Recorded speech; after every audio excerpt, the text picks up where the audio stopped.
আসসালামু আলাইকুম। কেমন আছেন আপনারা সবাই? আশা করি সবাই অনেক অনেক ভালো আছেন, আর আমরাও ভালো আছি আলহামদুলিল্লাহ। খোদা তাআলার অশেষ রহমতে চলে আসলাম ছোট্ট একটি ভিডিও নিয়ে। অ্যাকচুয়ালি গত দুদিন আগে গরুর মাংস রান্না করেছিলাম একটু ঝাল ঝাল করে। তো আমার মেয়েটা মাংস একেবারেই কম খায়, মুরগির মাংস মুখে দিলে অনেকক্ষণ চিবিয়ে তারপর ফেলে দেয়, আর গরুর মাংস তো কথাই নেই, একেবারেই গিলতে পারে না। তো বাড়িয়ে গরুর মাংসটা রান্না করেছিলাম আমি আর এশালের বাবা, খুব মজা করে দুদিন খেয়েছি একটু পোড়া পোড়া করে। এশালকে এক টুকরাও মুখে দেওয়া যায়নি, তো বলছিল যে এত ঝাল কেন করেছো, ঝাল না হলে তো খেতাম। আসলেই তো বাচ্চা মানুষ এত ঝাল কি খেতে পারে। সঙ্গে সঙ্গে ফ্রিজ খুলে নামিয়ে নিলাম কয়েক টুকরা গরুর মাংস। ভাবলাম একটু ঝাল টাল ছাড়া সুন্দরভাবে রান্না করে দিই যেন ও খেতে পারে। তৎক্ষণাৎ মাথায় আসলো সাদা মাংসটা রান্না করা যায়, বাট এই মাংসটা আমি এত সিম্পলি রান্না করেছি যে এখানে কোনো প্রকার জয়ফল, জয়ত্রী, কাজু বাদাম বাটা বা অন্যান্য রকম বাদাম বাটা, দই কোনো কিছুই আমি এতে দিইনি, কিন্তু এত মজা হয়েছিল। বেবির জন্য রান্না করেছি, বাট আমরাও কিন্তু একটু ফাঁকি দিয়ে খেয়ে নিয়েছিলাম মাশাআল্লাহ। আসলে সাদা মাংসটা যখন রান্না করি আমি কাজু বাদাম বাটা একটু দিয়েই থাকি, পাশাপাশি একটু দইও দেই, বাট আজকে বাদাম ছাড়া যে তরকারিটা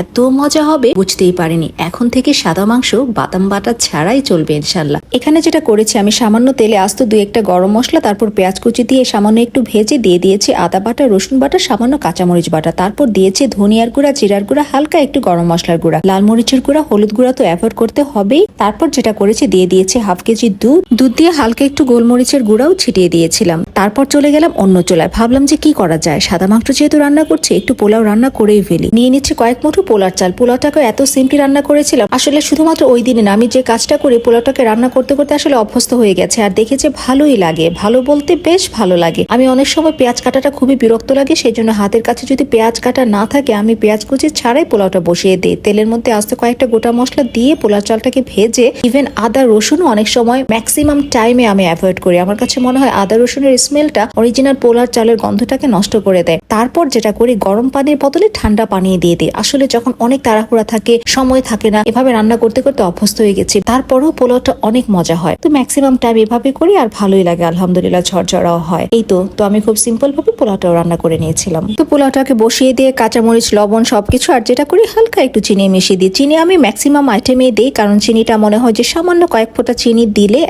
সবকিছু একটা ব্যালেন্স চলে আসে। তো তারপর চলে গেলাম আবারও পাশের চুলায়, দেখলাম যে মাংসটা মোটামুটি সিদ্ধ হয়ে আসছে। এবার যেটা করেছি আমি সেখানে কয়েকটা কাঁচামরিচ দিয়ে দিলাম, আর যেটা অবশ্যই দিব ঘি ছাড়া তো চলেই না, দিয়ে দিলাম ঘি, আর এখানেও হালকা কয়েক চিমটি চিনি দিয়ে দিলাম। এই তো রান্না প্রায় শেষ। এবার আমি চুলার আঁচটাকে একেবারে কমিয়ে দিয়ে চলে যাব ফ্রেশ হতে। তো যেটা বলছিলাম, পোলাও দিয়ে এই সাদা মাংসটা খেতে এত মজা হয়েছিল যে না বললেই নয়। আমি ভেবেছিলাম এশালকে দুই এক বেলা রেখে শুধুমাত্র ওকেই খাওয়াবো, বাট আমরা যখন ওকে খেতে দিয়েছিলাম এটার স্মেলটা এত ভালো লাগছিল, আমরা তিনজন মিলে এক বেলাতেই কিন্তু শেষ করে ফেলেছি। এবং শুধুমাত্র এটা না, তারপরেও দুদিন পরে